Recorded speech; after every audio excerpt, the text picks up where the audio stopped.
Good morning, good afternoon, good evening, whatever the case may be. We are back and better than ever. We are going to finish up Modulus. This is part 2. Let's get right to it, shall we? Hopefully it'll be pretty quick. Distance in the number plane, if we have P1 and P2 are points in the complex plane. Now understand this, if this is the origin, then this would be x1 plus I y1, and this would be x2 plus I y2, as we have here. So mod z1 minus z2 would simply be the modulus of these guys with a little bit of factoring. I'm not going to go through the entire thing, but the upshot is if I have a complex number which is equivalent to the vector OP1 and then another one OP2, then the modulus of their difference is equivalent to the distance between those 2 points. A nice handy little formula to have, and it's not on your formula sheet. Okay, so if I have the point 2, 3, P, and the point Q, 6, 1, are 2 points on the Cartesian plane, use complex numbers to find the distance between P and Q. Yes, I know we could use a distance formula, but they want you to see the relationship between the complex plane and the Cartesian plane. So let's just, instead of x, let's say this is the real axis. Instead of y, let's say this is the imaginary axis. So let's think of z being equal to 2 plus 3i, and omega, or w, I'm sorry, I went Greek on you, equal to 6 plus I. And I just got those using these coordinates.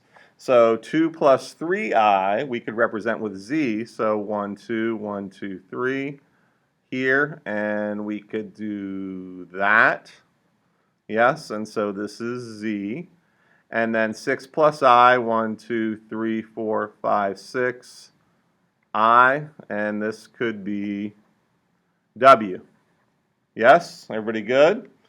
Okay, so then z minus w would be equal to 2 plus 3i minus 6 minus I, which is equal to negative 4 plus 2i. Say yes? Yes. So mod z minus w would be equal to the square root of negative 4 squared plus 2 squared, which is equal to the square root of 20. And by the proof on the previous page, not the previous page, the one before that, that would mean that PQ would have to be equal to the square root of 20 units. Yes? And what about the midpoint? Well, it's just really z plus w over 2. Again, just showing you the relationship between the Cartesian and the complex plane. No big deal. So that would be 2 plus 3i plus 6 plus I over 2, which is equal to 4 plus 2i. It's a lot of stories, baby, just say yes. And so the midpoint of PQ would simply be, midpoint of PQ would be 4, 2. Okay, does that make sense? Let's take a look. 1, 2, 3, 4, 1, 2. That seems to be halfway. Very nice. That seems to be it is. All right, one more example. What transformation moves z to iz? So let's think of z as x plus iy. And again, I forgot to do this. This is the real axis. This is the imaginary axis. Okay, so if z equals x plus iy, then doesn't isn't that equal to I times x plus iy?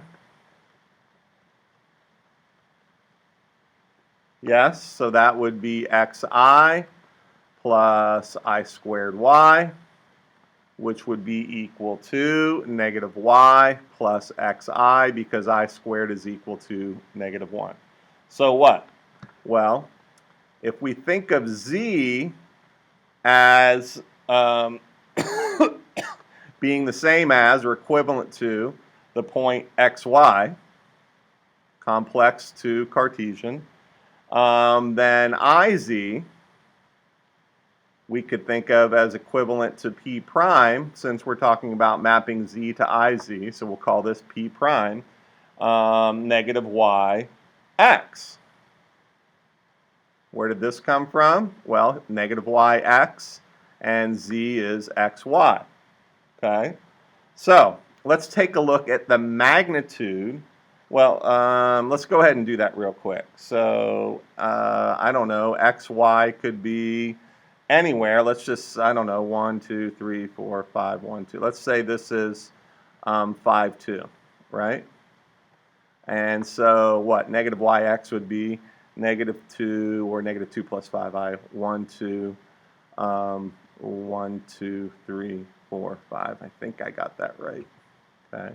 So negative 2, 5, and we're calling this p, and we're calling this p prime. Okay.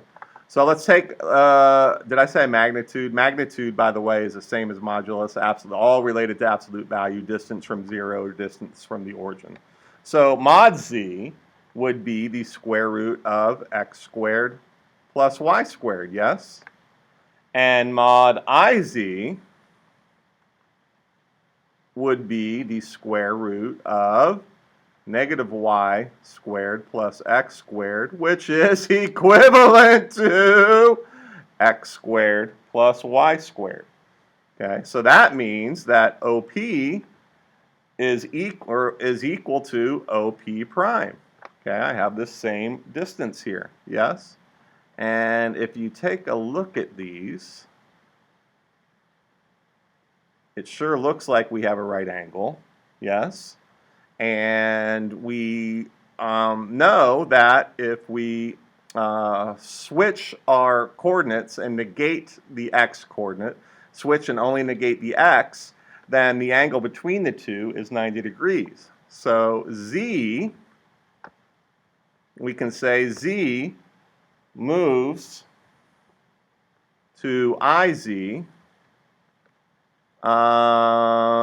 with a counterclockwise rotation of pi over 2 radians or 90 degrees. I guess we should say about the origin. All right, well, that's all I have with that. Hope you enjoyed it. Let's see what's happening with the tunes, shall we? Bam, bam, and I am out!